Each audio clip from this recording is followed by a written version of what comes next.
entend encore une fois le message, hein, réagir, porter plainte. Il y a aussi la dimension d'accompagnement qu'on n'a pas encore abordée.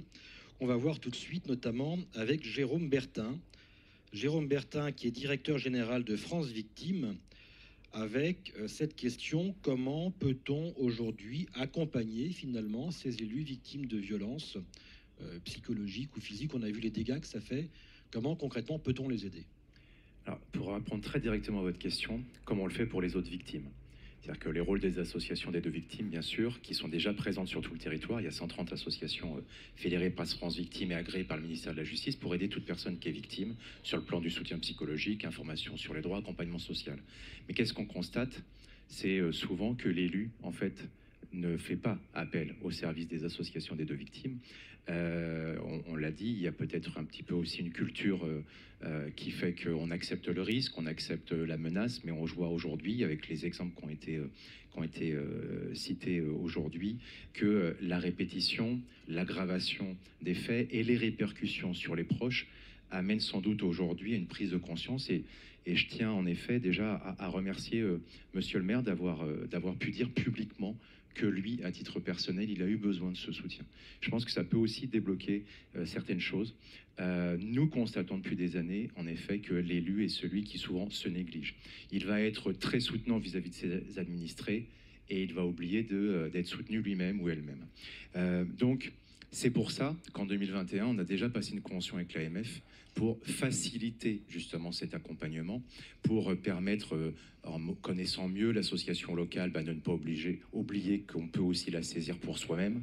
Il y a eu donc diverses situations déjà vécues, il y a eu des exemples qui ont été donnés. Et encore une fois, l'exemple donné par Monsieur le maire illustre bien ce que l'on peut faire.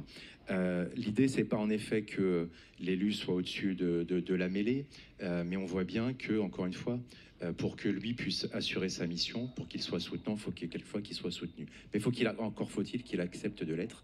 Et on voit bien que l'aggravation des situations amène de plus en plus à ce que l'on propose de ce soutien. Donc la convention avec l'AMF permettait déjà ça, c'est-à-dire que une association départementale d'élus ou les référents à l'AMF directement, voire le maire directement, peut solliciter pour lui-même ou ses proches. Et c'est important parce que on a aussi cité dans votre exemple, Madame le maire, vous citiez également le fait qu'il y avait des collègues mais aussi des agents qui étaient présents.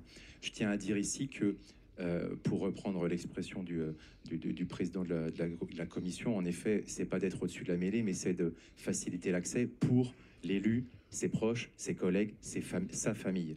Et on aurait pu, en effet, dans ce cadre-là, aussi intervenir pour les agents qui, vous l'avez dit, ont eu très peur lors de l'agression. Donc, il y avait déjà cette convention.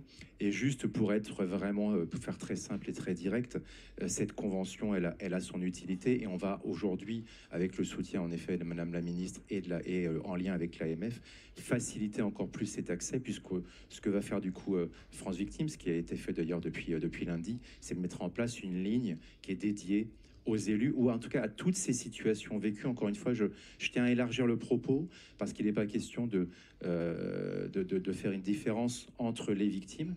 L'élu a une particularité, donc on peut aussi nous accompagner sur le plan de la formation au droit, sur le plan de la gestion des réseaux sociaux. On a des associations qui sont intervenues auprès d'un maire pour mettre en place une formation sur la gestion de Facebook ou autres réseaux. Est-ce qu'on répond, comment on communique ou pas, mais aussi, comme l'a dit Monsieur le procureur, la difficulté de la loi sur la presse qui date et qui a cette particularité quelquefois d'empêcher des procédures. Donc tout ça, il faut pouvoir l'expliquer. Mais à titre principal, l'idée principale, c'est que le maire soit soutenu, que sa famille puisse être soutenue. On a eu, dans un autre cas, un maire qui a demandé à ce que son épouse et son enfant soient soutenus psychologiquement parce qu'il y avait eu des tags de menaces sur sa maison directement, et notamment des menaces de mort. Donc on va renforcer ça, on renforce ça depuis lundi avec une ligne. Donc au moins je vais dire le numéro, parce que ça sera peut-être plus simple. Le 01 80 52 33 84. Je peux le répéter, oui. 01 80 52 33 84 pour être mis en relation avec un psychologue du réseau France Victimes. soit sur vos territoires, encore une fois, on a 350 psychologues cliniciens sur les territoires, ou à distance, notre référente nationale pourra prendre aussi le temps de faire des soutiens à distance, 7 jours sur 7, 9h, 21h. Je vous incite à le faire si vous avez une question, si vous avez besoin simplement d'être rassuré, d'être écouté, pour vous, pour vous-même. Et voilà, je vais peut-être m'arrêter là, mais c'était surtout le message que je voulais passer ce matin, et en remerciant l'AMF en tout cas de m'avoir invité. Merci beaucoup, Jérôme Bertin. Donc je répète le numéro, vous me corrigez si je me trompe, 01 80 52 33 84. C'est noté. Avant de passer la parole à Madame la Ministre qui nous fait l'honneur de sa présence.